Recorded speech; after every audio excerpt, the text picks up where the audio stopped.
bueno, como para presentarles de qué se trata, más allá de los títulos y más allá de los recorridos previos de la materia, puntualmente este periodo, y tanto para aquellos quienes hayan hecho el recorrido 1 como para quienes hayan hecho hecho el recorrido 2, quienes estén haciendo el recorrido 1, saben que junto con los talleres de tesis estamos iniciando lo que sería el segundo año del doctorado. La intención es que, al menos en este punto y en concordancia con lo que ya vienen haciendo y con lo que van a hacer con sus direcciones y lo que vienen trabajando, la intención es un poco plantearles una serie de debates en torno de la comunicación, y la comunicación como un posicionamiento, como un modo de intervención, como un modo de preguntar, en definitiva.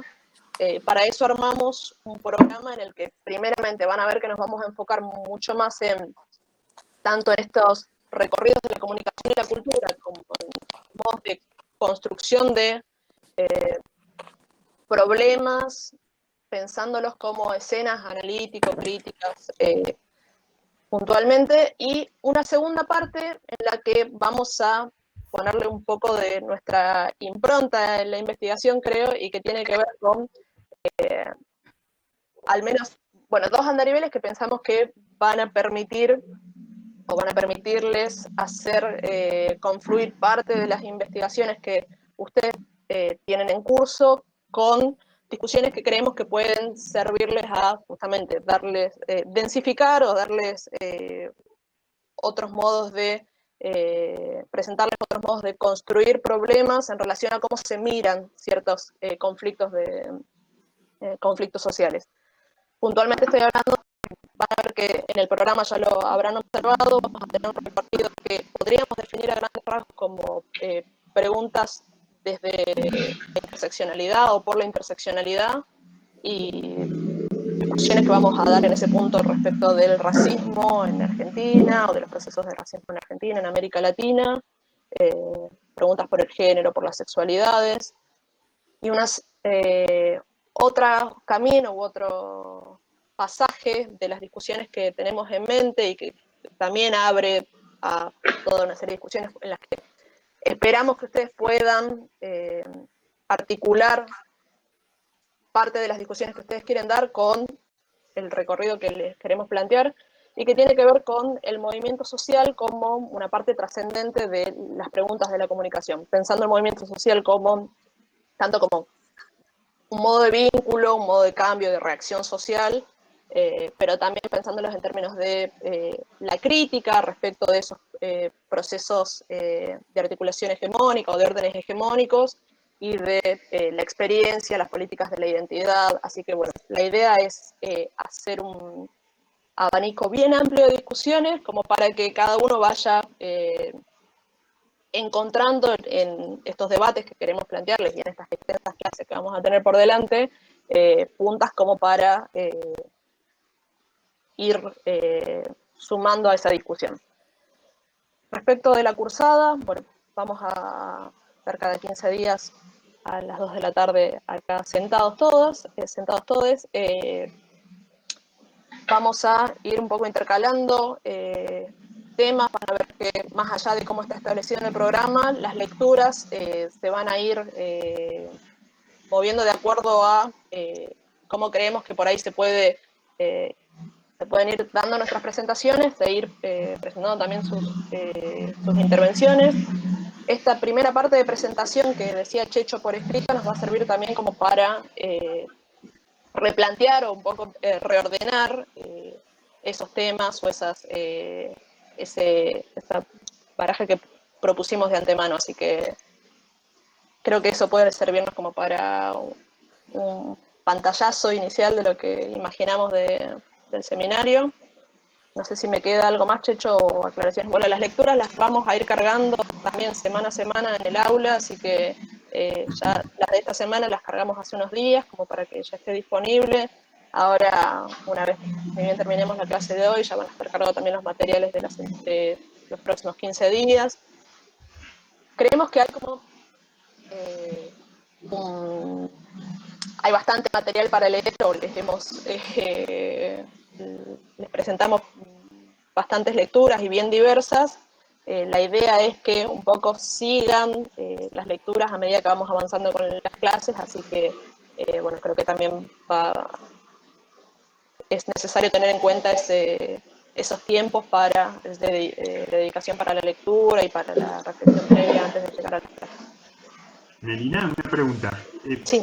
¿Esta actividad que era de presentación por escrito va a ser un foro en el...? Una tarea va a estar, ya está cargada, ahora la voy a hacer visible para que la okay. vean cuando también terminemos la clase, Perfecto. pero va a ser una tarea en la que cargan un documento de no más de una página, o de no más de 500 palabras, así que van a tener ahí el material disponible. Hay cosas que yo particularmente, por ejemplo, todavía no las tengo digitalizadas, así que voy a hacer lo posible por digitalizarlas lo antes posible, como para que esté todo cargado. Me están preguntando si es que van a estar los enlaces. Los archivos de esta clase, de la clase que viene, ya están cargados, así que los van a tener ya ahí para descargarlos todos juntos. Y si es que hay algún ítem puntual, que sé que por ejemplo hay un libro que no está digitalizado, pero que está disponible en Script, pongo el link para que accedan al libro en Script, más allá de que no se pueda descargar. ¿Sí? Gracias. Solamente en relación con la mirada global que hizo Meli del programa, y también a propósito de las ganas que tenemos de que ustedes lean los materiales y podamos volver los encuentros algo productivo. Si bien el tercer momento del programa, piensen que tenemos solo 8 encuentros, ¿no? Y este es uno.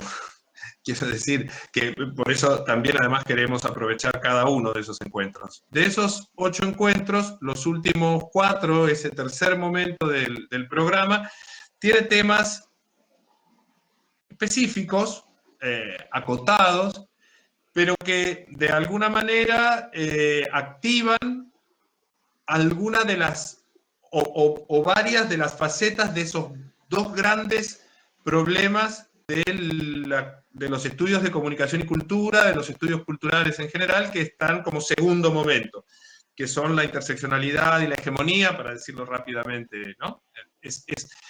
Y entonces, más allá de que, porque son temas que a nosotros personalmente nos interesa, porque son temas que creemos que han sido fundamentales en los últimos momentos del campo y porque tienen una actualidad intelectual y política importante, más allá de esas razones que son más idiosincráticas y tienen que ver con los recorridos de Melina y mío, nos parece que son temas sugerentes, pero además lo que nos resulta clave es que activan el análisis en una de esas dos claves que yo decía antes de la interseccionalidad y la hegemonía. Y en ese sentido, digo, más allá de que uno no sé, ustedes pueden no sentirse especialmente convocados o convocadas a leer sobre racismo, pongamos, que es uno de esos temas del final, de todas maneras lo que queremos hacer con eso es activar, como dije antes, en torno de un problema específico, ese, por ejemplo, la mirada interseccional o el análisis de los órdenes hegemónicos y a dónde esto conduce o cuáles son las limitaciones o las posibilidades que eso abre o cuáles son las modalidades en que esto puede darse. Y entonces la idea es que siempre puedan leer los textos que tiene la materia en función de sus propias preocupaciones. Pero bueno, decididamente no podemos cubrir todos los campos, ¿no? Lo que queremos decir es que digamos, la materia está pensada para que los recorridos por saberes y prácticas del campo impacte de alguna manera en sus intereses. Si es directamente porque acertamos en la coincidencia con algunas preocupaciones, fantástico. Y si no, el pivot del programa son esas dos clases sobre interseccionalidades y sobre hegemonía, y a partir de ahí disparamos hacia atrás, hacia los problemas que ustedes van a definir para la clase que viene, y hacia más atrás con las primeras conceptualizaciones muy generales que yo voy a hacer hoy sobre culturas, tradiciones culturales, sistemas clasificatorios, etcétera, o hacia adelante, hacia los temas específicos que nosotros proponemos o que ustedes mismos van a trabajar. Esa es la estructura del programa, un poco tiene su centro de tracción ahí en el medio, digamos. Respecto de la modalidad de la clase, que algo Mary dijo, pero me parece que por ahí no está de más enfatizar esto. Estos dos primeros encuentros los tienen produciendo esa presentación y nosotros vamos a intentar recuperarla en la segunda clase. Pero en principio son dos clases un poco más a cargo de nuestras propias voces, digamos. A partir de la tercera, intentamos vincularlos más productivamente al trabajo, aunque no dejan de ser encuentros mediados fundamentalmente por textos. Nuestras clases van a hacer eso. Pero hacia el final, entonces, en el tercer momento, esas últimas 4 clases con algunos temas específicos a abordar, ahí lo que queremos es que poder funcionar como seminario en el sentido más estricto del término. Esto es distribuir lecturas, proponer ejes de discusión, proponer espacios de intercambio real, digamos, pero a partir de las exposiciones grupales de ustedes. Pero bueno, en fin, nada, iremos hablando de a poco, intentaremos que eso sea, insisto, no la mera, no el mero cumplimiento de una consigna, no queremos que se hagan cargo de la exposición de trabajo para hacer el seguimiento de su como dije antes, cumplimiento, sino fundamentalmente para poder hacer circular la palabra y a veces la atribución directa de una responsabilidad nos permite también ganar confianza y ganar en el intercambio. Así que esa es la modalidad, básicamente va haciéndolos correr hacia el lado del escritorio a medida que avanzamos en los 8 encuentros. Sí, o sea, lo último como para, no sé si ya darle inicio formal a la parte más teórica de la clase, o más de presentación de la clase, la intención en general de la materia y del seminario y de los diálogos, más allá de los temas que les proponemos recorrer, tiene que ver con que se genere una relación entre la investigación que están proponiendo y los debates que les anteceden, o sea, los debates que hacen materiales también las investigaciones que ustedes están pensando como a modo de tesis. Y de alguna manera, una apuesta porque puedan y porque resulte en el marco de lo que les estamos proponiendo, una articulación entre las condiciones en las cuales formulan las preguntas o los problemas que ustedes están pensando y una explicitación bien clara de los posicionamientos o de las decisiones que hacen a esos posicionamientos de análisis y de toma de decisiones teóricas y de crítica en general, así que solo eso como para darle, ubicar el sentido del seminario en relación a lo que es el recorrido de la tesis y de la investigación en general. Preguntas, dudas, comentarios, objeciones, serán prolijamente atendidas. Las consignas para ese trabajo ya fueron dadas. Las vamos a hacer visibles ahora en el aula web, ahora en un rato en el recreo está visible como para que vamos a tener seguramente un corte habitualmente como para que no se haga extenso, si es que nos extendemos a lo largo de las 4 horas, como para que sea más manejable todo este tiempo frente a la pantalla. Pero sí, ya está cargada la consigna, ya se les va a hacer visible. Ya me lo preparé para no hacer corte. No, yo es una broma, pensé en el mate intermedio y dije, no lo hago ahora, lo hago en un rato. Pusieron la imagen solo para mostrarme los ojos desorbitados un par recién. No hace falta, no, era una broma. Respecto bueno, de los verdad, tiempos, la carga de esta tarea y de esta presentación está pensada como para que la hagan en los próximos días y hasta, creo que la fecha es el martes previo a la clase, así que también piénsenlo con ese límite, como para que tengamos margen de leerlo, son casi 60 personas, así que bueno, la idea es dedicarles el tiempo que se merecen cada uno. Así que no sé si hay alguna otra consulta, intervención, objeción. O sea, también hasta el 1 de septiembre tenemos tiempo. Sí, hasta el 1 de septiembre.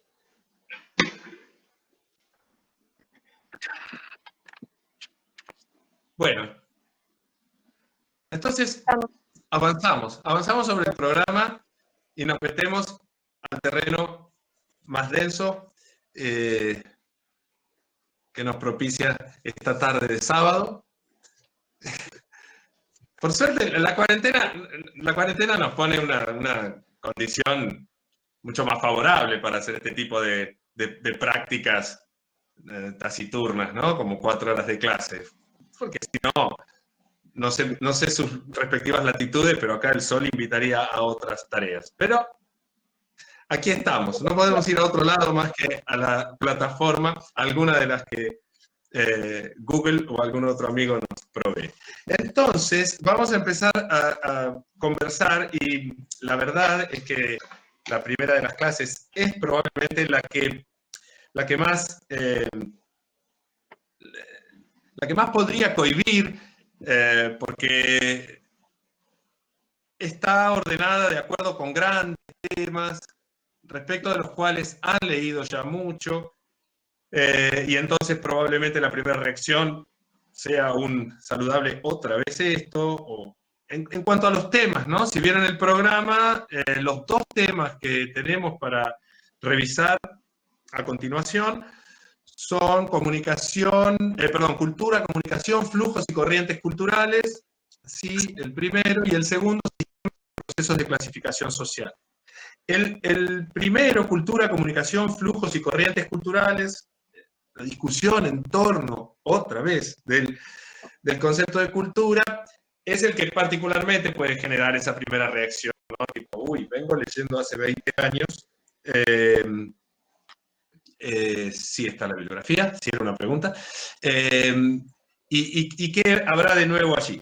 De nuevo, probablemente no haya mucho, y acaso algunas de las referencias bibliográficas que voy a hacer sean conocidas, y si lo son, bienvenido el hecho, pero están aquí iniciando el curso porque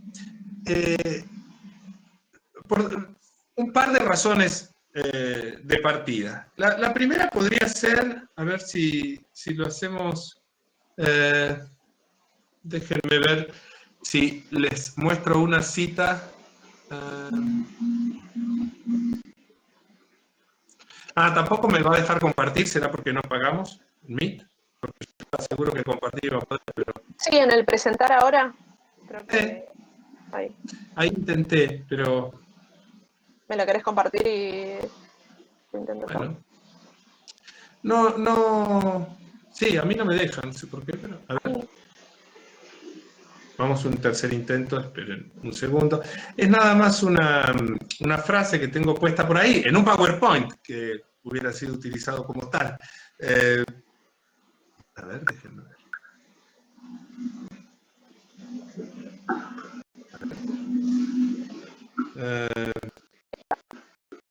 Ok, bien, vamos compartiendo.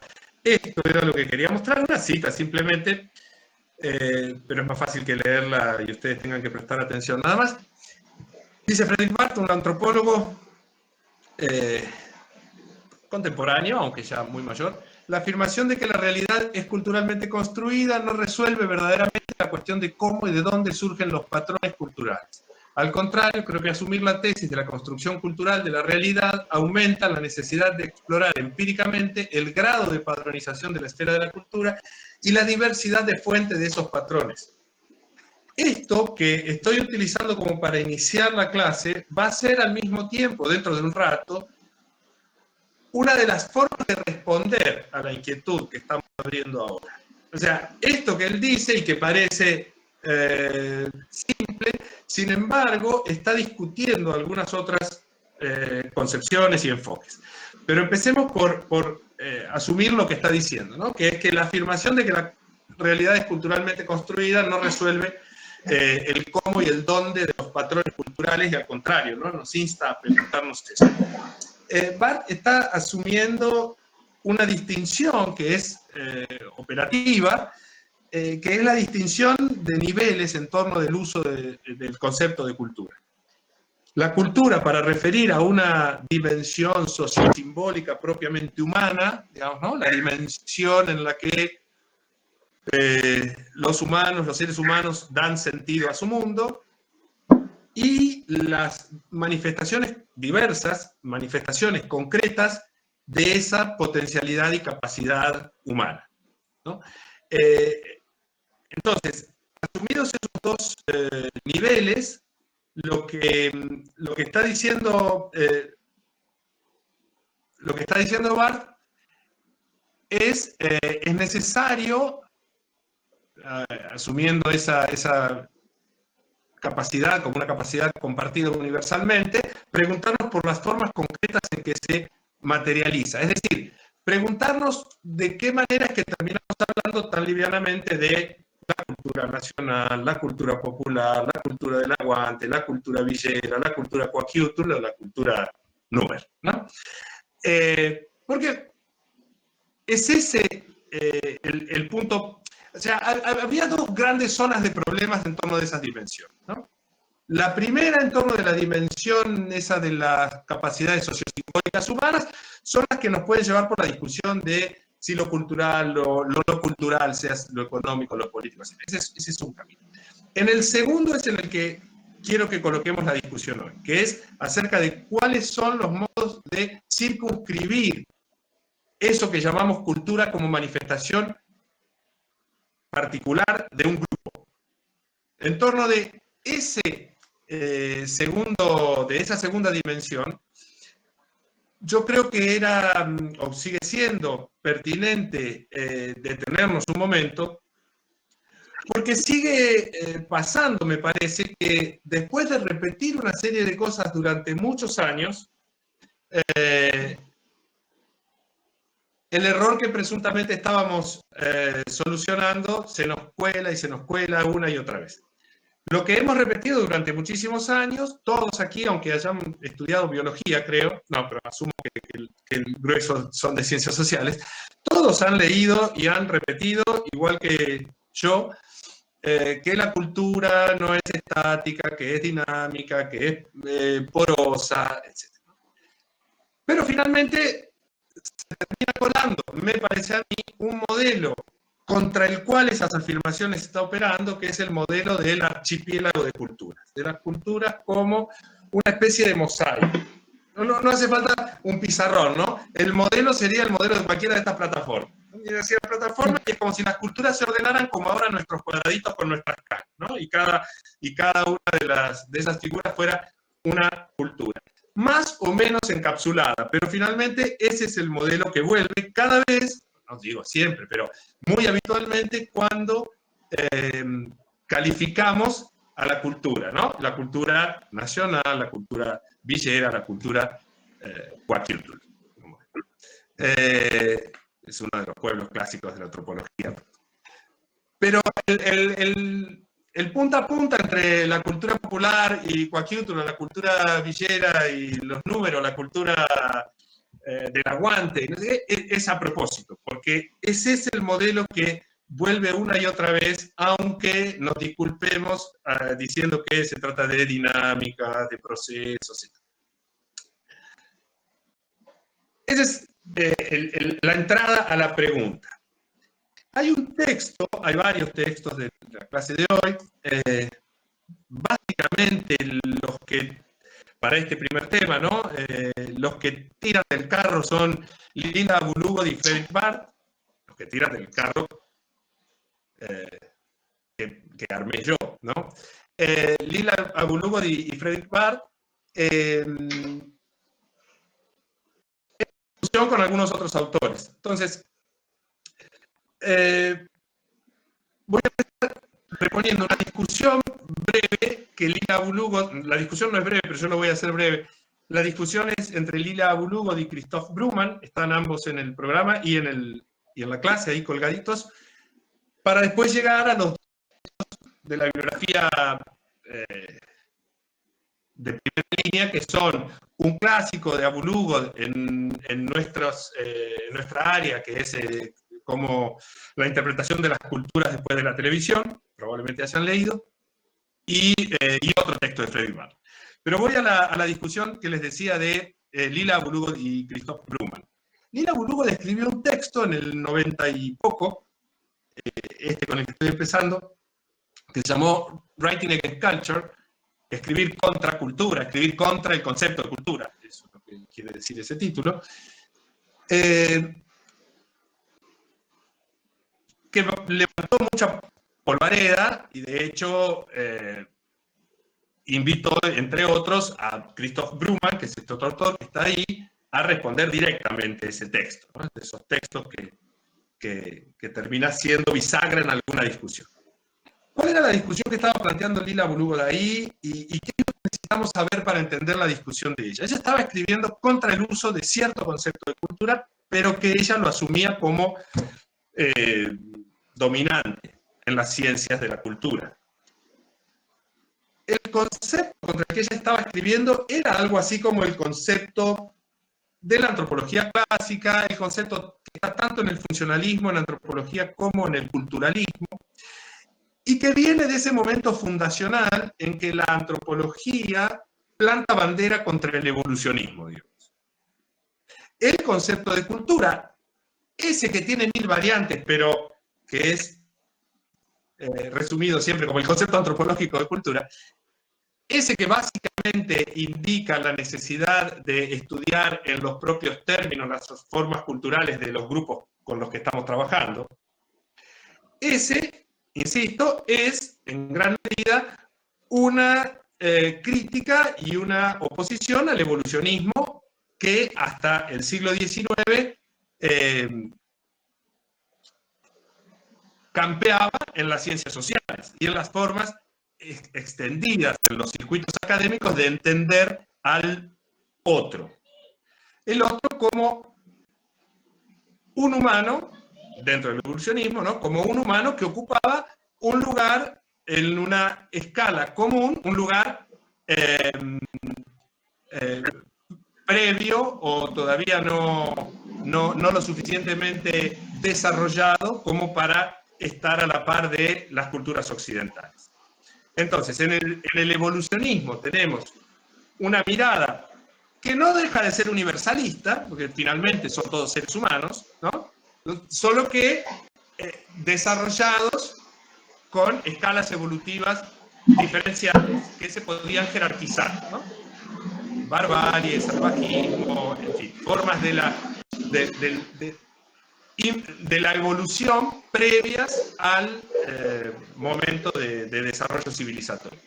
Contra esa idea evolutiva de entender la historia y la actualidad humana es que el concepto de cultura de los primeros antropólogos, los fundadores de la antropología clásica, de Malinowski a Boas en Estados Unidos, estos antropólogos están escribiendo, ¿no? Cuando estos antropólogos desarrollan el método etnográfico, que en gran medida conoce a los otros en sus propios términos, lo que están es abogando por un concepto de cultura, rápidamente dicho, más particularista, ¿no? Es decir, desde el vamos, ese concepto de cultura es un concepto en plural, digamos, porque lo que están haciendo es decir, no, un momento, si yo voy a estudiar a los pueblos Trobriand, de las islas Trobriand, yo tengo que entender en sus propios términos, en sus propios criterios, sus formas de hacer las cosas, tengo que entenderlos de acuerdo con sus universos simbólicos, etc., ¿no? No puedo pensarlos como una forma malograda o aún tardía o poco desarrollada de mis propias o de nuestras propias formas, etc., ¿no? Ese corte de la antropología contra el evolucionismo, el concepto de cultura es clave, entonces, entrando en esa discusión con el evolucionismo. Y es clave en la discusión con la raza. Es en el mismo momento. Boas, en particular, a quien mencioné recién, tiene textos directamente dedicados a discutir el concepto de cultura contra el concepto de raza, que otra vez el concepto de raza en clima evolucionista funcionaba de la misma manera.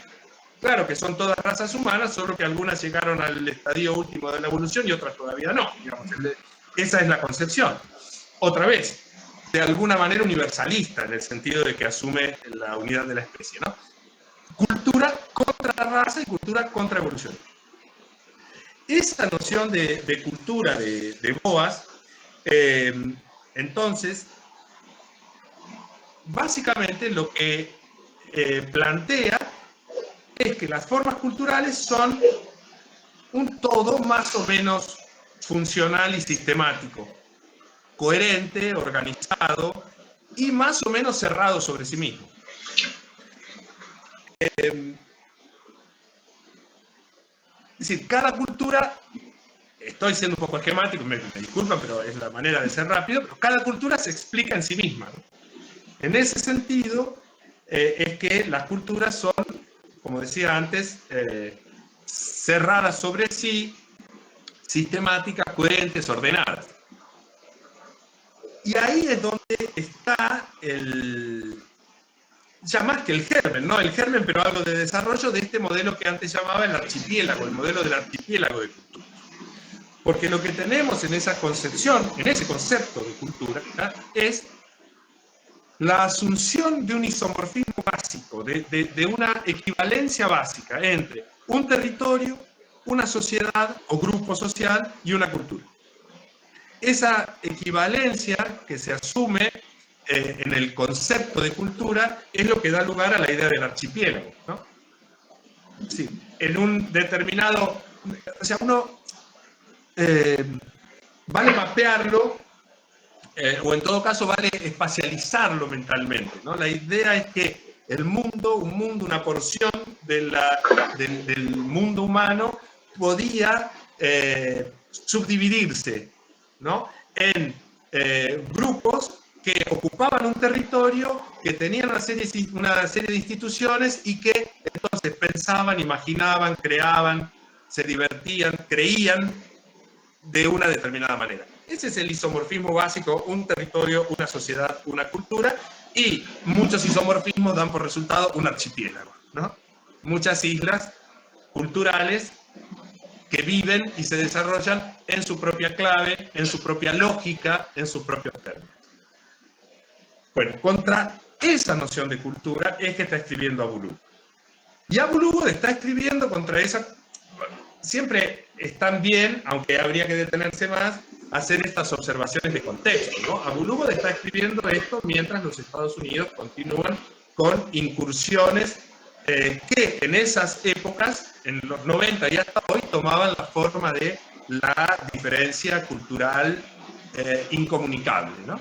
Porque finalmente es eso, toda la política de los Estados Unidos, sobre todo con los gobiernos republicanos respecto del Islam, han sido en términos de choque civilizatorio, como lo va a poner Huntington después, un poquito después. Thomas es el nombre de pila, ¿no? Eso me fue. Huntington, cuando escribe el libro Choque de Civilizaciones, está hablando de la necesidad de intervenir precisamente porque hay formas de cultura incomunicables y entonces ante la incomunicación mejor tomar las riendas, ¿no? Pero bueno, digo, lo que estoy tratando de decir es que hay un fondo político también en la intención de discusión de Abu Lughod. Abu Lughod tiene un antecedente de un antropólogo americano, quien ella es, Abu Lughod es una antropóloga, lo iba a decir más adelante, pero me estoy demorando demasiado, entonces ahora llego al texto Writing Against Culture y les digo algo. Ella es una antropóloga que se define a sí misma como Halfi, ella es palestino-americana. Halfi, introduzco esto porque es un término que ella usa en Writing Against Culture, Halfi sería, o sea, lo traduciríamos al argentino, bueno, al argentino es más complicado todavía, pongamos al latinoamericano, lo traduciríamos al latinoamericano como mestizo, ¿no? Pero claro, en norteamericano no es mestizo, es Halfi, que no es exactamente, no es una traducción exacta, está claro, porque no hay... Claro, en americano es miti-miti. En americano, quiero decir, en norteamericano, en estadounidense es con el hyphen, ¿no? Con el guión. Es con el guión. Es palestinoamericano, afroamericano, judeoamericano, italoamericano, porque es el modo diferente al nuestro en que se piensan las variedades de miscigenación, para ponernos muy técnicos, o de mixtura o de mestizaje en latinoamericano. Entonces, ella se asume como Halfie, eso tiene consecuencias, es parte de su situacionalidad, ahora dentro de un ratito vuelvo sobre eso, pero entonces es una autora feminista, Halfie, americana, de la tradición materialista, entiéndase lo que se entienda por eso en los Estados Unidos, también tiene sus bemoles, pero bueno. Y Eric Wolf es un antropólogo mayor. A Eric Wolf probablemente lo conozcan, el libro que más circuló de él, de esos que rompen las barreras disciplinares y son leídas por el campo de las ciencias sociales en general, es aquel de Europa y los pueblos sin historia, un libro que hizo mucho ruido hace muchos años. Bueno, también un antropólogo materialista, crítico, norteamericano, que había escrito un tiempito, había dado una conferencia un tiempito antes de que Abulú escriba este texto, Writing Against Culture, que después publicó, no me acuerdo qué diario, a ver si lo noté en algún lado, no, pero bueno, no importa, voy de memoria, así funcionan las hipertextos, ya saben, o hay que tener todas las notas a mano y esta no la tengo. Pero escribió un texto, creo que lo publicó el Washington Post o alguno de los grandes diarios norteamericanos, que era una conferencia que él dio en un encuentro de antropología que había titulado Wolf, ¿no? They divide and subdivide and call it anthropology. Ellos dividen y subdividen y llaman a eso hacer antropología. El título encierra la crítica, es muy transparente y es exactamente, por eso lo traigo, porque es exactamente el punto de Abulú. El punto es lo contrario, ¿no? Es decir, hacer antropología no es ir por el mundo dividiendo y subdividiendo y diciendo, esto es tal cultura, esto es tal otra, esto es tal otra. Eso no explica nada. Para un antropólogo de raíz marxista como Wolf, es decir, que la solución sea el particularismo cultural, ¿no? Entonces, Abulú escribe Writing Against Culture contra ese concepto de cultura. ¿Qué es lo que dice básicamente Abulú? Que el concepto de cultura ayuda, colabora en la reificación, en la cosificación de los particularismos culturales como si fueran todos autocontenidos, cerrados sobre sí mismos, totalidades cerradas sobre sí mismos. Que ayuda a congelar las diferencias, dice ella. Exageran la coherencia cultural de esos grupos y sobre todo dan por hecho que de este lado, de quien escribe sobre la cultura de los otros, hay algo que ni siquiera es necesario particularizar. Claro, no es necesario particularizarlo porque de este lado hay un supuesto sujeto cognoscente blanco, de clase media, ilustrado, varón, adulto, etc., ¿no? Por eso dice ella, los halfies y las feministas, asumiendo ese lugar desde el que escribe, tenemos una situación privilegiada para advertir esto, básicamente porque nos resulta muy incómodo este lugar. O sea, el lugar según el cual el otro cultural, como dice Renato Rosaldo, el otro tiene cultura, ¿no? Siempre el otro tiene cultura. Siempre la cultura villera, ¿no? La cultura villera, el otro tiene cultura, la cultura villera. De este lado, ¿qué hay? De este lado hay nada. Hay el conocimiento, la marcación, o en todo caso, la cultura universal, ¿no?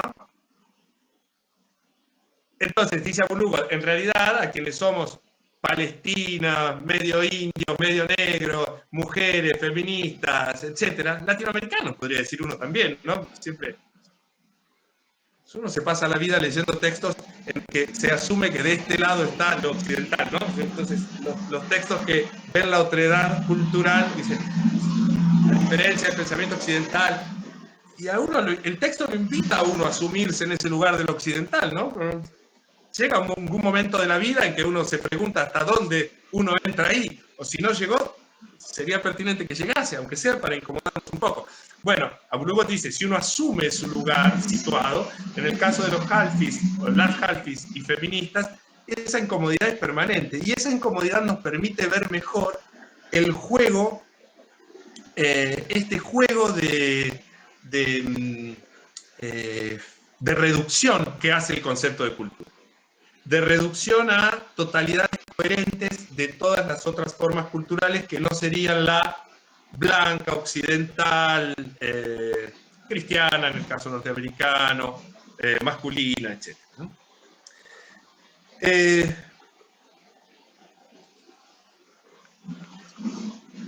Esa es la idea central, pero quizá, a ver, sí, rápidamente, ¿no?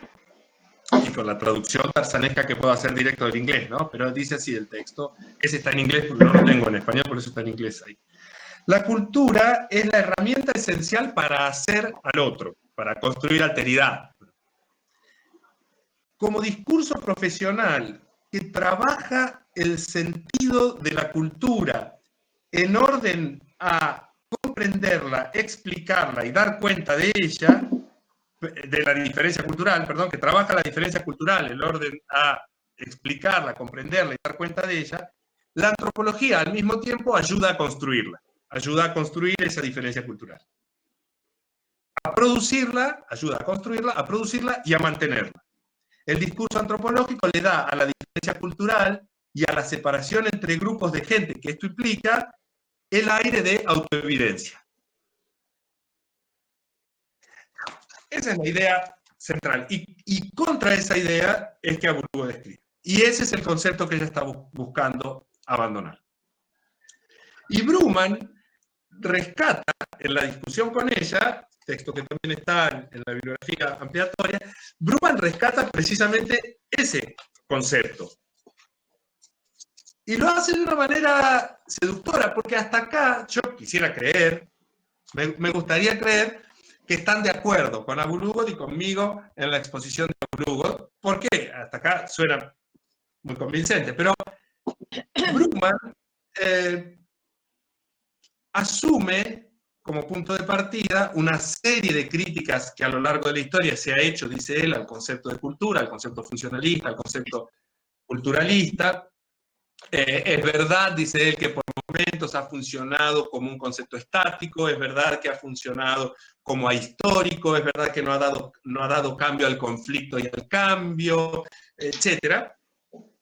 Pero dice él, en rigor, la cultura no está construida solo en el ejercicio de los cientistas sociales que escriben la cultura del otro.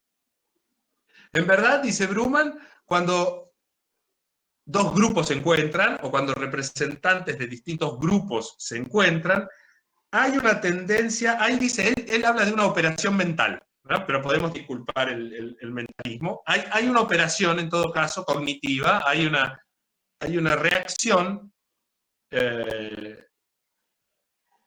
casi inevitable de postular al otro, postular en el otro una diferencia respecto del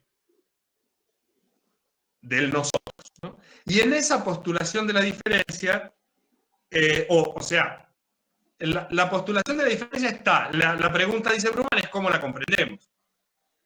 Porque muchos grupos han decidido comprenderlo como que el otro no es humano, o como el otro es racialmente inferior, etc.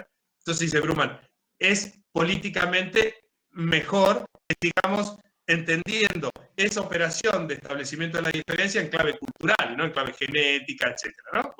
Vuelve a un momento original de ese concepto de cultura, que es el que yo les contaba antes, de cuando cultura aparece como concepto en contra del evolucionismo y en contra de la raza, del concepto de raza. Dice Bruman, si nosotros hiciéramos y esto sí que no lo tengo, ahora sí necesito el pizarrón, no me di cuenta, porque no preparé. Hace un gráfico muy sencillo, como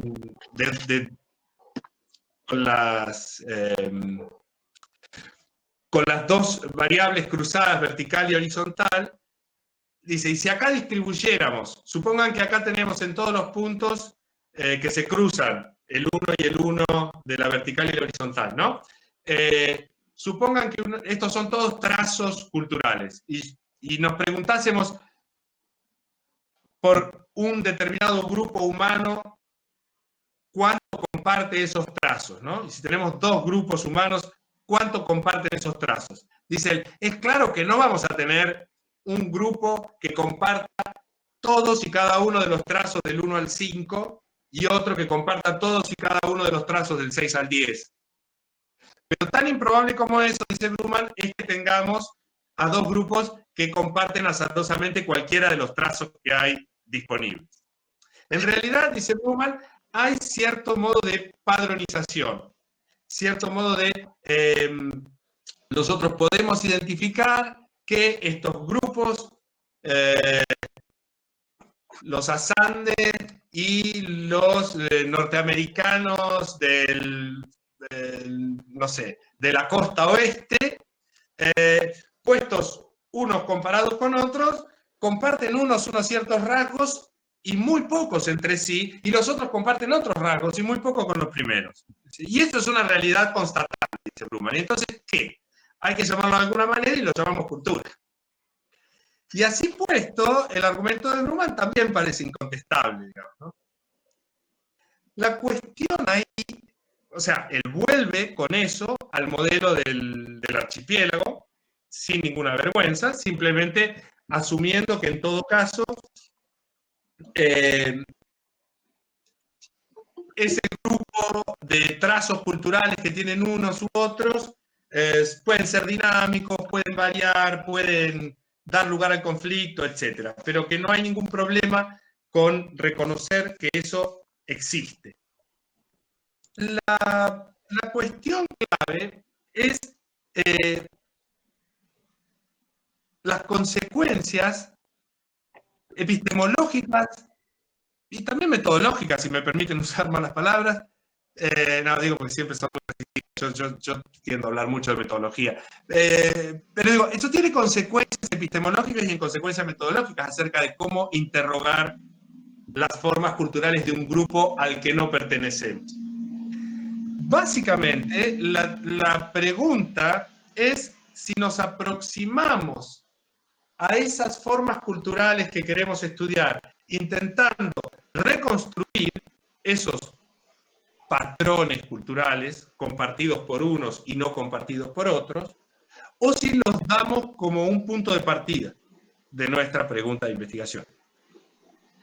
Y Blumen es muy claro. Él dice, la distribución, la comprensión del mundo de acuerdo con la distribución de culturas diferentes es un prerequisito de nuestra comprensión del mundo. Está claro, parte de eso es un punto de partida, la existencia de islas culturales. El archipiélago es un punto de partida para esa perspectiva. Y ese punto de partida es el que yo decía al comienzo de la clase, es el que se nos suele colar en nuestras asunciones cuando vamos a trabajar con la cultura del aguante o la cultura migrante o la cultura andina, ¿no? Porque solemos asumir ese archipiélago y en consecuencia solemos asumir las islas y sus presuntas fronteras como algo que está ahí y dentro del cual vamos a ir a sumergirnos para entenderla.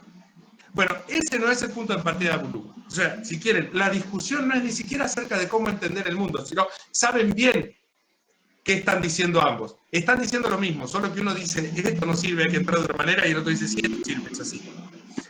A Blumen lo que está diciendo no es que no haya formas culturales, no es que no haya patrones culturales, no es que efectivamente ella pueda entenderse casi sin esfuerzo con sus vecinos o con los colegas de los departamentos de la universidad donde da clases, más fácilmente que con los campesinos de una aldea en el Alto Egipto donde ella va a hacer trabajo de campo.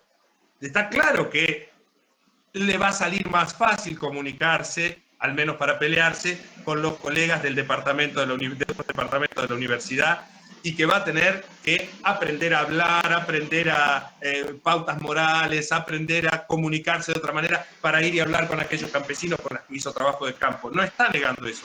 Otra vez, la diferencia es epistemológica y en consecuencia es metodológica. Es cómo vamos a entrarle a esas diferencias culturales, cómo asumimos que esas diferencias culturales están y qué grado de entidad cosificada le damos, ¿no?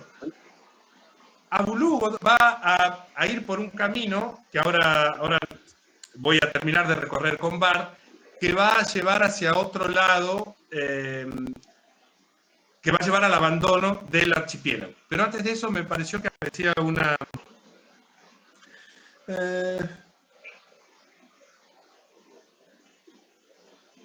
no conozco ese texto que pone Gonzalo, pero suena bien eso que está poniendo Gonzalo ahí.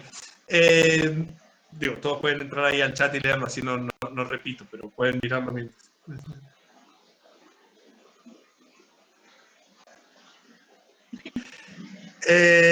Interesante, porque además ahí me parece que hay una referencia a un autor que estaba ahora mismo por introducir. A propósito de cómo entonces esto impacta en el modo en que vamos a conducir no ya nuestra investigación, sino en cómo vamos a cómo vamos a conducir nuestra investigación, pero con todas las implicaciones que eso tiene, ¿no? Cómo vamos a conducir nuestra comprensión de las formas culturales de ese grupo con el que estamos trabajando. Ahí está el texto y todo. Gracias. Hay un texto también muy famoso de Clifford Geertz. Clifford Geertz fue profesor de Abu Lughod, pero Abu Lughod es de izquierda y feminista. Clifford Geertz fue profesor de Abu Lughod. Y Abu Lughod lo quiere o lo quería mucho como su ex profesor. Pero Abu Lughod piensa como piensa. Clifford Geertz pensaba de otra manera. Clifford Geertz es como la forma contemporánea del funcionalismo de la antropología norteamericana, ¿no? Y es brillante y es funcionalista, ambas cosas a la vez, que se puede.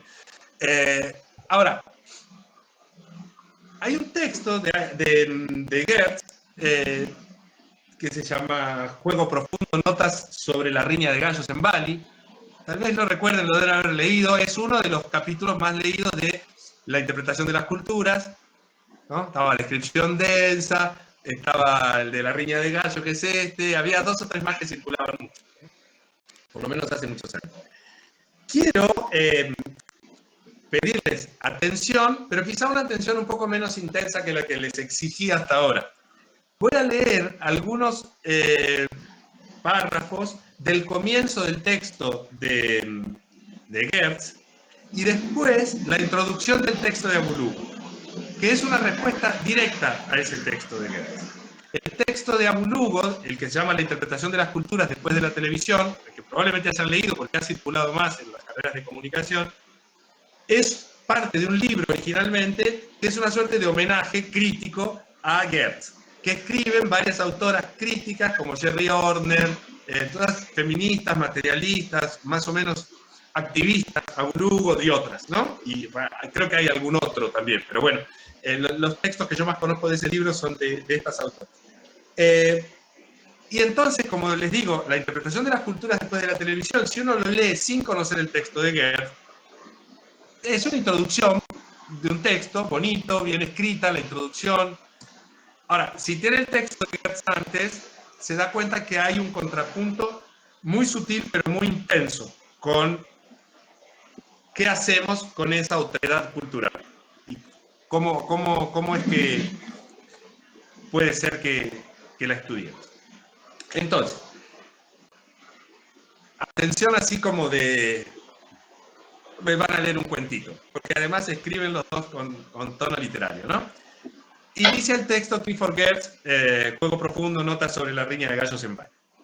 A principios de abril de 1958, mi mujer y yo, con algo de fiebre palúdica y desconfiados, llegamos a una aldea de Bali que nos proponíamos estudiar como antropólogos. Era una población pequeña de alrededor de 500 habitantes y relativamente alejada de todo centro. Era un mundo en sí misma. Silencio para subrayar. Yo estoy subrayando esa frase con el silencio.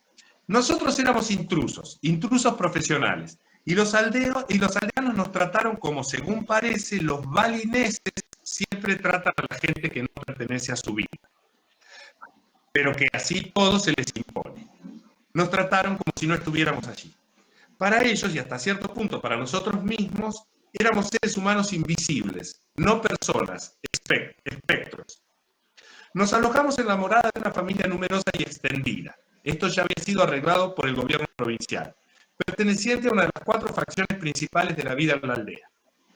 Pero salvo nuestro aposentador y jefe de la aldea, de quien aquel era primo y cuñado, todo el mundo nos ignoraba como solo los balineses pueden hacerlo.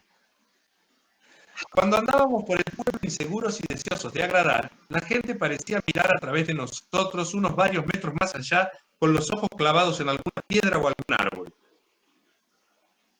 Casi nadie nos saludaba, pero tampoco nadie nos ponía mala cara o nos decía algo desagradable, lo cual había sido casi más satisfactorio para nosotros. Si nos aventurábamos a acercarnos a alguien, y uno en semejante atmósfera se sentía profundamente inhibido, la persona se alejaba con paso negligente, pero se alejaba definitivamente. Si no lográbamos atraparla, sentada o apoyada contra un árbol, no decía nada o refunfuñaba un sí, que para los balineses es el colmo del inexpresivo. Esa diferencia era desde luego deliberada. Indiferente, perdón. Los habitantes de la aldea observaban todos nuestros movimientos y tenían abundante y exacta información de quiénes éramos y sobre lo que nos proponíamos hacer. Pero se comportaban como si sencillamente no existiéramos, que era lo que nos informaba su estudiada conducta, o por lo menos que todavía no existíamos para ellos. Como si hiciera falta, el segundo párrafo empieza así: semejante actitud en general en Bali. Ustedes vieron el tercer párrafo. Leí 2 párrafos, ¿no? Lo que más se reitera, además de que ellos son espectros que la gente no quiere registrar, es que todo es típicamente balinés, ¿no? Todo es como las balineses, lo que es típicamente balinés, etc. Entonces ahí dice que se va a producir un cambio radical. Mi mujer y yo nos encontrábamos todavía en la etapa de ráfaga de viento, una fase sumamente frustrante hasta el punto de que uno comienza a dudar de si después de todo es una persona real. Cuando más o menos a los 10 días de nuestra llegada tuvo lugar una gran riña de gallos en la plaza pública con el fin de reunir fondos para una nueva escuela. Entonces hay cuenta que la riña de gallos es ilegal, pero que se hacen igual con sobornos. Y que no iba a pasar nada, creían todos los aldeanos, haciéndola porque estaban untadas las autoridades correspondientemente. Estaban equivocados, empieza un párrafo.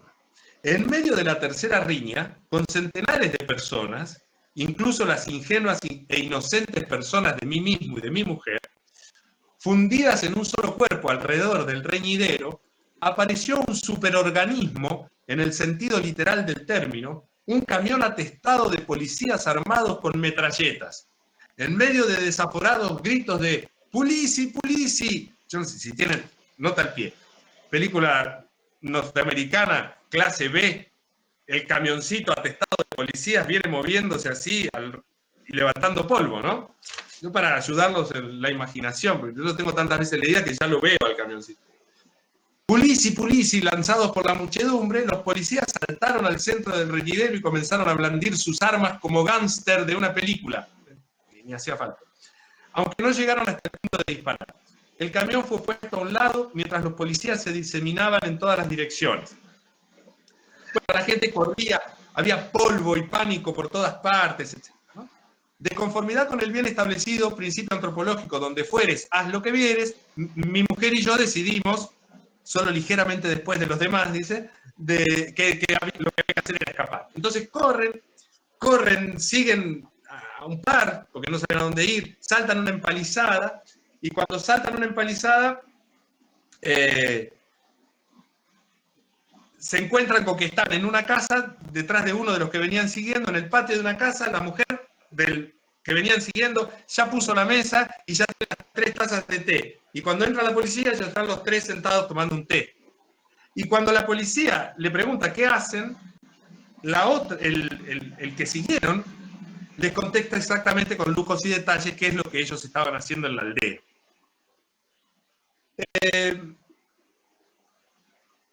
Por la mañana siguiente, la aldea era para nosotros un mundo completamente distinto. No solo no éramos invisibles, sino que de pronto nos habíamos convertido en el centro de la atención de todos, en el objeto de efusivas y cálidas expresiones y muy especialmente en un objeto de diversión. Todos los de la aldea sabían que habíamos huido como los demás. Nos pedían una y otra vez que les diéramos detalle, con tono amable y afectuoso, pero siempre haciéndonos objeto de chanzas. ¿Por qué no se quedaron? ¿Qué sé yo? Ser apresado o casi apresado en una operación policial contra el vicio tal vez no sea una fórmula muy recomendable para alcanzar una relación misteriosa tan necesaria en el trabajo antropológico de campo, ¿no? Pero a mí me dio buenos resultados. De pronto fui aceptado de una manera inusitada y completa en una sociedad en la cual resulta extremadamente difícil penetrar a los extranjeros. El episodio ofreció la posibilidad de observar de forma directa un aspecto de la mentalidad campesina, posibilidad que normalmente no tienen los antropólogos no lo bastante afortunados para huir junto con sus objetos de estudio de las autoridades armadas. Hay una cápsula, además pequeña, de 500 habitantes, alejada de todo centro, pero que además todo el tiempo es lo claramente balinés, lo típicamente balinés, ¿no? No es la aldea de 500, de repente es una aldea aislada del mundo, pero es Bali todo el tiempo, ¿no? Es Bali, como hacen los balineses. Ráfagas de viento, no puedo entrar de ninguna manera, me ignoran, nadie me habla, como mucho me dicen un sí, y de repente, por el acto fortuito, pero también por el buen olfato de dos antropólogos, si quieren de un antropólogo y su mujer, como dice él, pero fueron dos antropólogos, porque la señora de Gertz estaba haciendo su propio trabajo ahí también. De repente entran en esa burbuja, ¿no? Todo cambió, a la otra mañana todo cambió, estábamos en el centro del escenario y habíamos conseguido esa relación misteriosa que no cualquiera está en condiciones de conseguir y que usted, querido lector, lejos de este mundo encapsulado y de esta cultura tan distante a la suya, tampoco podría conseguir. ¿Me siguen? Ahí hay una operación de escritura muy fuerte también en el marcaje de esa diferencia. Pero no abundo más en eso, pero sí voy a Abu Lughod, para ver si el contraste se ve tan claro como yo lo veo. Entonces, así empieza el texto que tienen en la bibliografía. Si, como hizo Clifford Geertz en uno de sus más reconocidos, por no decir polémicos, ensayos, tuviera que comenzar con un relato acerca de cómo inicié mi reciente trabajo de campo en una aldea, se trataría de una historia de diferencias, dice la traducción, que es bastante fea. Se trataría de una historia muy diferente, diga así. Está escrito medio literariamente y le erraron el... Después, no, mentira, la traducción es bastante buena, pero esa línea está mal. Mi historia sería diferente, dice Abu Lughod. Confesaría que en lugar de marchar de manera anónima por una aldea del Alto Egipto con la sensación de que la gente miraba a través de nosotros como si fuéramos ráfagas de viento, mi esposo y yo fuimos inmediatamente reconocidos e identificados con una red social de estudiosos, periodistas y arqueólogos canadienses, estadounidenses y franceses con los que habían tratado los aldeanos. Ubicado en el banco occidental del Nilo y a una distancia de un viaje en ferry desde Luxor, el poblado se hallaba en y entre los templos faraónicos que por más de un siglo desenterraron los arqueólogos y que admiran los turistas, ahora en buses con aire acondicionado, antes en burro o en bicicleta. Cuando llegué a la primavera de 1990, la amistosa bienvenida que recibí se debió también a una intensa curiosidad. Aquí estaba finalmente la esposa. Mi marido había llegado antes que yo, siguiendo los rastros del escritor norteamericano que en 1978 había publicado una popular historia de vida sobre los jóvenes de la aldea. El esposo de Abu Lughod hace estudios literarios. Se trata de una historia que repetía demasiado fielmente relatos anteriores de jesuitas y orientalistas acerca del campesino egipcio. Una criatura sin tiempo de sus hábitos y su violencia. Mi esposo había ubicado a unas pocas personas a través de una amiga nuestra en el Cairo, una folclorista que escribía una disertación acerca de los lamentos fúnebres del Alto Egipto. Ella les había hablado de mi esposo y había enviado saludos a través suyo. Él estaba particularmente interesado en encontrarse con Zainab, que había alojado en su hogar a nuestra amiga. Por mi parte, Zainab, que va a ser una de sus informantes clave, me pareció seria y agraciada. Su rostro bronceado y su pelo suelto que colgaba del tradicional chal negro que usaba en la cabeza delataban la exposición al sol y los problemas de ser madre de 6 niños en ese momento, cuyo esposo había emigrado a la ciudad. Me preguntó por la folclorista, que era amiga de ella. Me sentí obligada a exagerar mi conocimiento de Liz, aun cuando trataba de diferenciarme de los otros extranjeros a los que no conocía y cuya moral y conducta en la aldea no podían ser garantizadas. Me basé en mi identidad semipalestina para que se notara la diferencia. La diferencia con los turistas, con los arqueólogos, con los turistas que van a hacer turismo sexual, con las turistas de Europa que van a hacer turismo sexual a la aldea, como cuenta un poquito después. Porque las campesinas con las que ella trabaja le preguntan, le piden a ella explicación moral acerca de por qué las mujeres europeas hacen esas cosas, ¿no? Entonces ella se está queriendo separar, ¿no? Pero al final Zainab se enteró de que yo provenía del mundo de los extranjeros con quienes había tratado y aprovechó nuestro tiempo juntas para aprender más acerca de estudios, disertaciones, el costo de la vida en los Estados Unidos, investigaciones y libros, entre otros aspectos más problemáticos de la vida euro-norteamericana. Resulté una depositaria de mensajes, tanto como una informante y una investigadora. Más aún, en la historia de la relación, en ocasión de una dramática redada policial en una riña de gallos ilegal que el público seguía apasionadamente, esto es pura ironía, tuve que aceptar con bastante placer el reconocimiento que evidenciaron Zainab y sus hijos, al igual que la mayoría de las familias, cuando demostré mi interés por la televisión. ¿Qué me gustaría ver? Trajeron un pequeño televisor, se disculparon mientras lo conectaban a una antena casera porque el aparato era en blanco y negro, y me invitaron a ver la telenovela cualquier tarde, compadeciéndome por no tener acceso a un televisor propio. Fue la televisión y no el temor espontáneo y común a la policía lo que nos unió.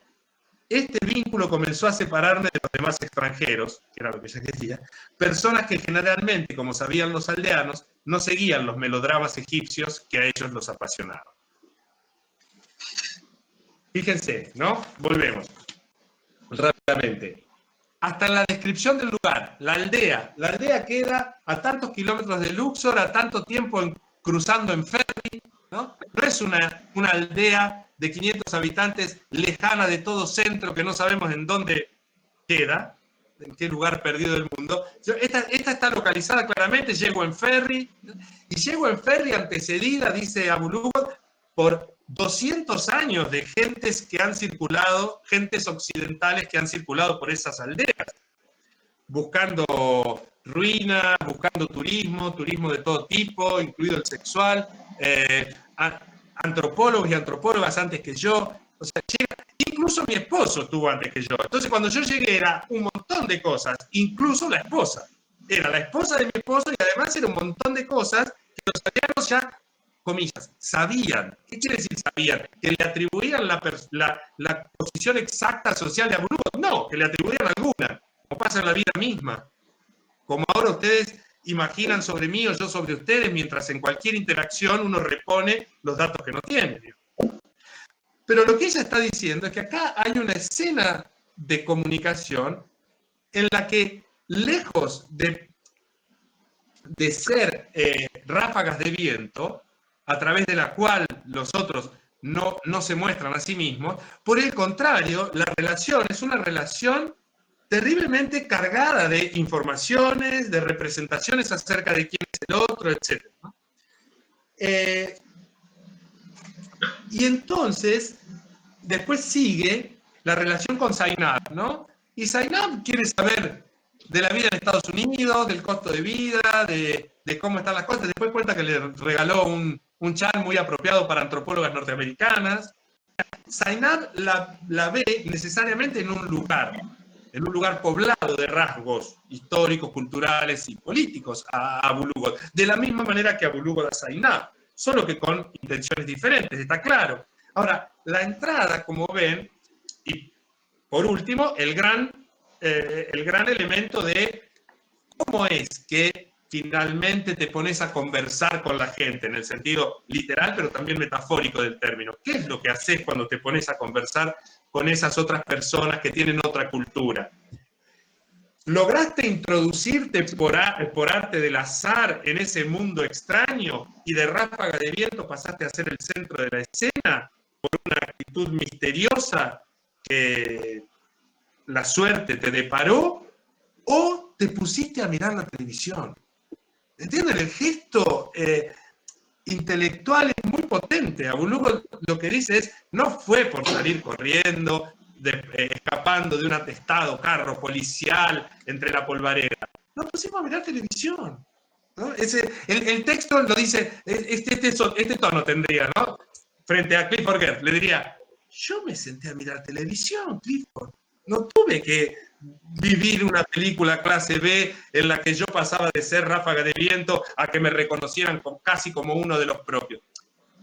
La elaboración teórica y política es muy densa, porque de un lado tenemos la eterna extranjería de los balineses y de nosotros respecto de los balineses.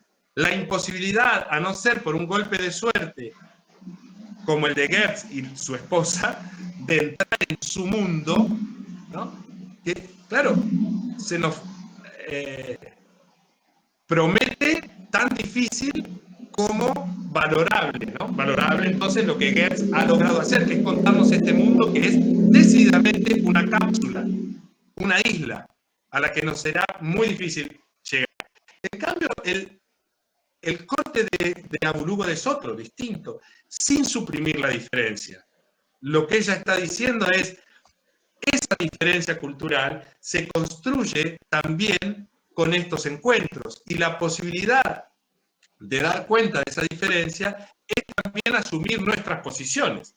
Porque si recuerdan, el juego permanente de Abulugo, es decir, y yo me intenté basar en mi identidad semipalestina,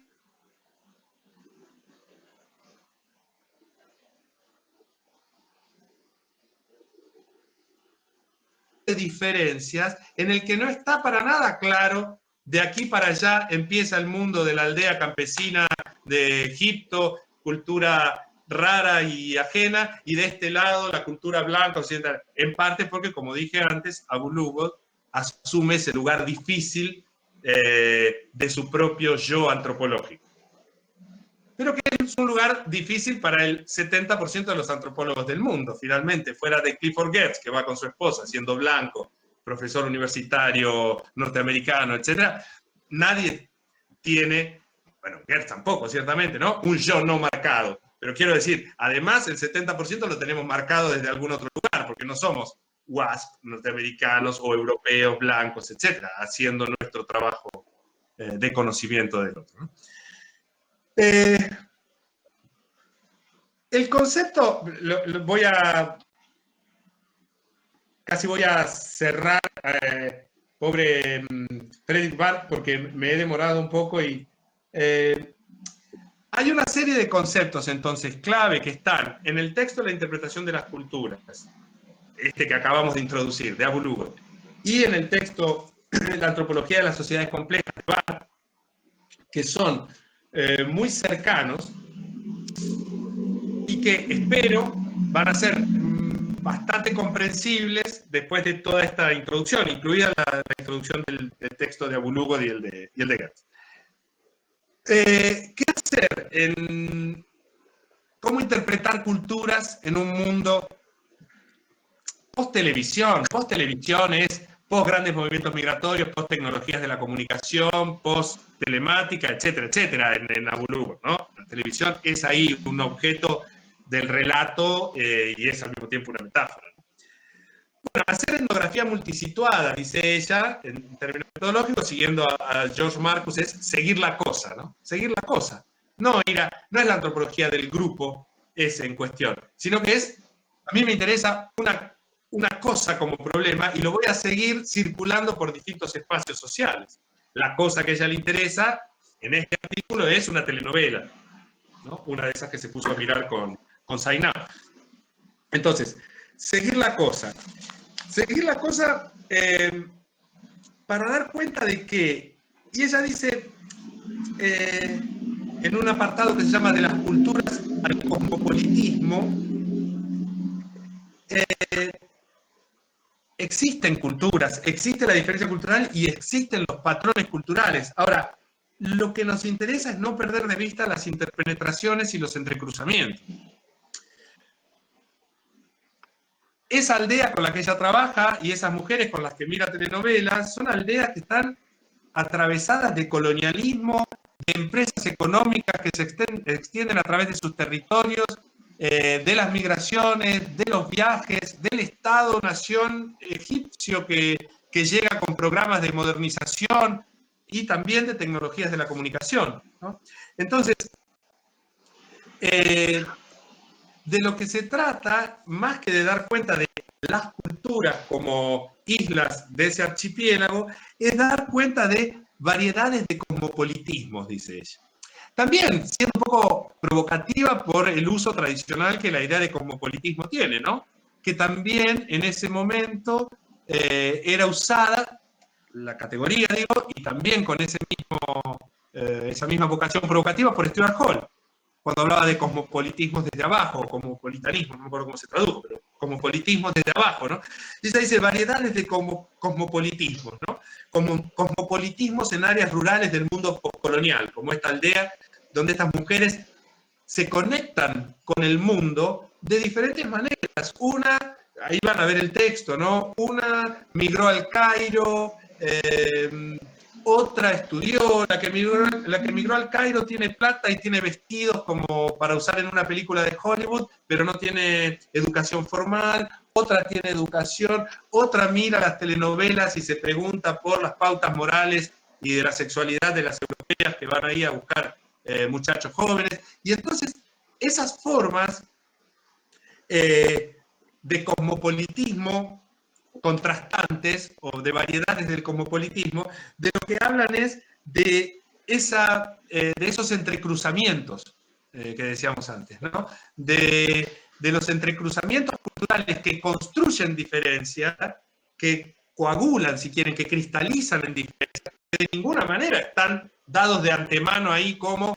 la diferencia cultural es la de la aldea campesina egipcia. No está ahí ya la diferencia cultural, está en otros lados, está en esos entrecruzamientos. Y dice Abu Lughod, entonces, de lo que se trata es de especificar los cosmopolitismos, ¿no? Los cosmopolitismos merecen especificarse. Lo que tenemos que entender es cómo el cosmopolitismo del que participa Zainab se construyó, o del que participa Fairuz, o del que ahí están las mujeres con las que ustedes van a ver que ella cuenta su historia. No voy a reponer la historia de ella porque además se vuelve muy difícil, pero lo que ella dice es, lo que necesitamos es especificar esas formas en que se da el cosmopolitismo. Si seguimos, uno debería decir también el de ella, ¿no?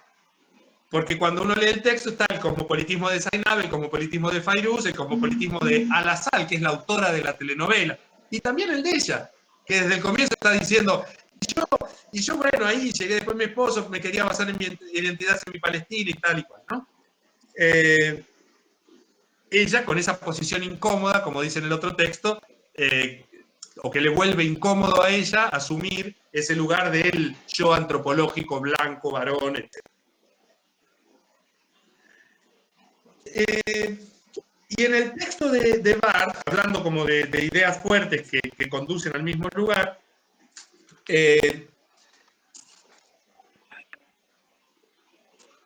volviendo a la frase con la que abríamos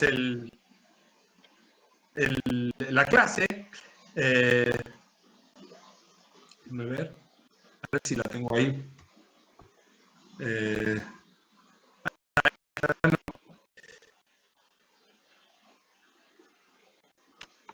¿Qué pasó? ¿La están viendo ustedes? No. Sí, ahora sí. Ahí está, ahora sí. ¿Sí? Eso, porque no aparecía y temí que pasara algo. Poné en pantalla completa, por favor. Ok. Ahí cuando te vas a otra... O sea, ahí nos vemos a nosotros en algún momento. El modo de presentación para ahí voy. más grande. Sí, pero déjenme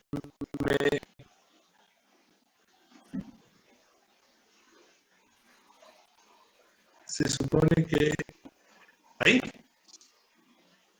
Ahí estamos. Ok. Entonces, más sencilla de lo que es en realidad, ¿no? A partir de, al contrario, asumir la tesis de la construcción cultural de la realidad aumenta la necesidad de explorar empíricamente el grado de padronización de la esfera de la cultura y la diversidad de fuentes de esos patrones. Lo que está diciendo es, de manera parecida a Bruman, hay grados de padronización en la esfera de la cultura, efectivamente, ¿no? Compartimos algunos trazos y no compartimos otros entre un nosotros que habrá que especificar, pero bueno, pongamos un nosotros de clase media latinoamericana. Compartimos algunos trazos también con Abulúgod, compartimos otros con... Pero, ¿cuál es el grado de padronización? ¿No? En que eventualmente comparto algunos trazos culturales o algunos elementos culturales más con algún estudiante de este curso de doctorado que está ahora en Colombia o en Uruguay, que con vecinos de acá unas pocas cuadras que viven en un asentamiento urbano. ¿Cuáles son los grados de padronización? ¿Me podría animar a decir que aquí está la cultura argentina y allí la cultura uruguaya? Eso, probablemente no, probablemente sí, pero en algunos otros aspectos. Bueno, ¿cuáles? ¿Cuáles son los grados de padronización y el modo en que se da esa padronización, ¿no? esa agrupación de patrones, ¿no? O el funcionamiento de un patrón, digamos. Y la diversidad de fuentes de esos patrones. Eso es clave, la diversidad de fuentes de esos patrones. Fredrik Bahr introduce una idea que a mí me parece clave, creo que la puse en el nombre de la clase de hoy, que es la de corrientes de tradiciones culturales. ¿No? En vez de cultura, corrientes de tradiciones culturales. Las personas, dice Bahr, y en esto hay casi una frase calcada del texto de Abulúgod, las personas participan de universos de discursos múltiples más o menos discrepantes. Otra vez, ¿esto supone caer en el individualismo, sea metodológico o conceptual? No. Lo que hace es poner nuestra pregunta en otro lugar, no anticiparnos acerca de cuáles son los universos de discurso que definen a la pertenencia cultural de esa persona, sino convertirlo en una pregunta. Si participan de universos de discursos múltiples y más o menos discrepantes, la pregunta es, ¿cuáles son los grados y las formas de padronización cultural que hacen que yo pueda finalmente reconocer que ahí hay un grupo que comparte trazos culturales? Pero no de antemano, sino después de hacer mi aproximación. Si yo fuera con alguno de mis proyectos de investigación a preguntarme, por ejemplo, acerca de los hijos migrantes andinos, quechuas y aymaras procedentes de Bolivia en Buenos Aires y las formas de consumo musical o de prácticas culturales de estos hijos de migrantes andinos, quechuas y aymaras, hijos de bolivianos que viven en Buenos Aires en una villa. ¿Podría identificar y delimitar su cultura de antemano? ¿Y cuál sería? ¿La de sus padres? Y entonces planteo el proyecto como un proyecto sobre descendientes de hijos de bolivianos, prácticas culturales en descendientes de migrantes bolivianos. ¿O sería la cultura villera, ¿no? Que también hace escuela? Entonces planteo las prácticas culturales de la cultura villera encarnada en esos hijos de inmigrantes bolivianos. ¿O es la cultura andina? ¿Andina o quechua o aymara? ¿Son diferentes? ¿Andina, que es solo una cuestión de qué tan lejos o cerca me pongo? ¿O en realidad son configuraciones culturales específicas que responden a procesos y contextos específicos? ¿Y la religión? ¿Son religiosos? ¿Creen estos pibes? Y si creen, ¿en qué clave creen? ¿Son católicos o protestantes? Y ser católico o protestante es lo mismo en una villa en Buenos Aires que en el mundo andino. Es lo mismo el modo que se imbrica la religión católica, esa que parece ser la misma en todos lados, pero que se devela diferente cuando uno ve que se entrama con ritos y prácticas de un tipo u otro en una zona cultural. En fin. Entonces, la cuestión, pensar esas corrientes de tradiciones culturales, termina de reponer el foco en otro lado respecto a nuestro archipiélago. Incluso piénsenlo casi literalmente. Si en el archipiélago de culturas pensábamos en las islas, acá estamos pensando en los flujos de las corrientes que eventualmente llevan esos trazos y los hacen sedimentar en sus costas, formando algo así como islas de a ratos, pero las corrientes siguen pasando hacia allí y hacia acá, y los movimientos de marea siguen golpeando, y las islas se deshacen y se vuelven a rehacer. ¿Me siguen? Hasta la figura nos sirve de corrientes de tradiciones culturales para ver que el foco entonces no está en las islas ya constituidas, que yo asumo como un lugar de partida de mi pregunta, esas islas culturales, sino que está en la dinámica de esos entrecruzamientos que podrán resultar eventualmente por operaciones en general cargadas de intereses y muchas veces decididamente políticas en formas de islotes culturales.